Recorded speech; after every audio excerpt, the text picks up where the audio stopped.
At Oxford, the Pride flag is the new Union Jack by Robert Maranto. Last month at an academic freedom conference in England, a friend from a traditional part of the Middle East jokingly dismissed the sea of pride flags festooning Oxford as the new flags of the empire.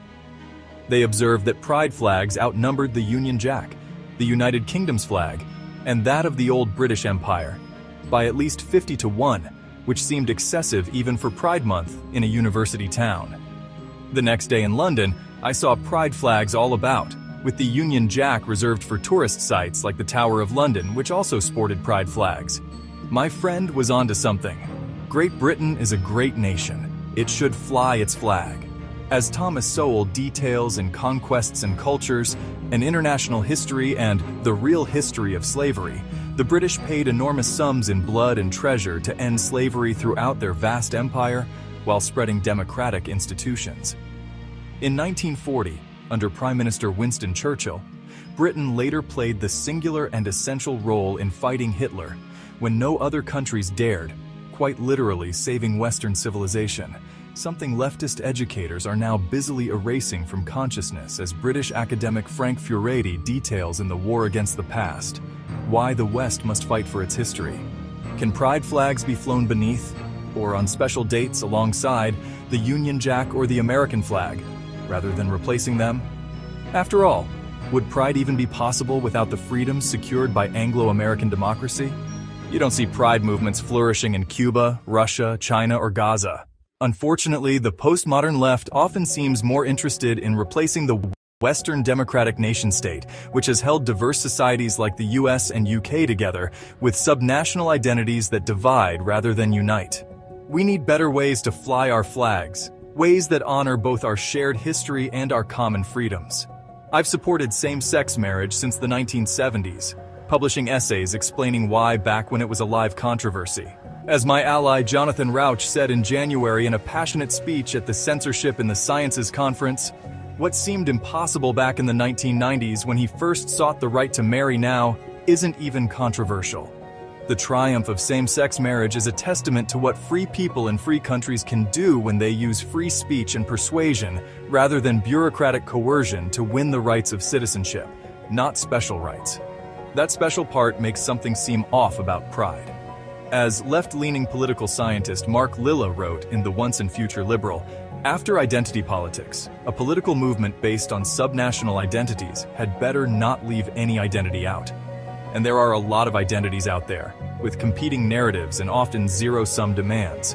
For example, its internal reports show substantial anti-Semitism and hostility toward Israeli students at Columbia University, yet no one is asking Columbia to fly Israeli flags to show their inclusiveness toward Jews and Israelis.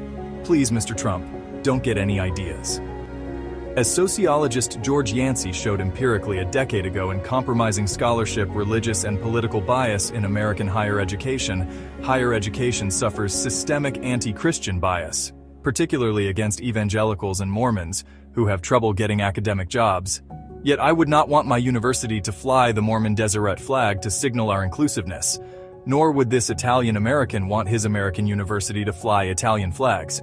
Speaking of which, if you think that 21st century identity politics are rough, consider that 19th century President Benjamin Harrison proclaimed Columbus Day to mollify Italian-American voters and the Italian government after a New Orleans mob lynched 11 alleged mafiosi, some of whom may have killed the local police chief.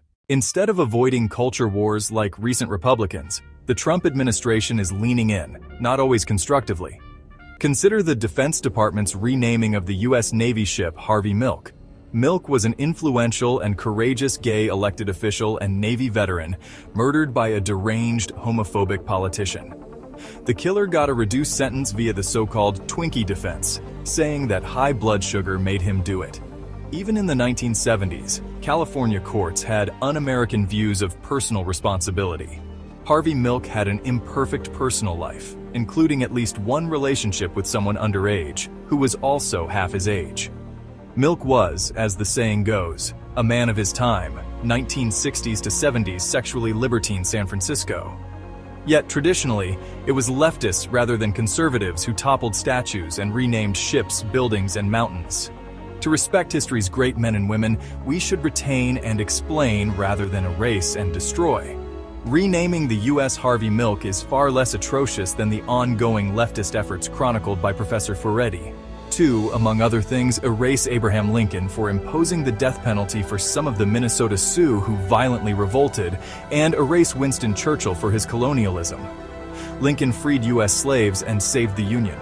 Churchill helped end slavery worldwide and literally saved civilization first from the Nazis and then from the communists. Milk's achievements pale in comparison. Yet, he was a historical figure worth a minor naval vessel. And 2 wrongs don't make a right. Generally, whether right or mainly left, postmodern efforts at toppling unifying heroes stoke internal divisions exploited by our enemies, namely authoritarian Russia and communist China.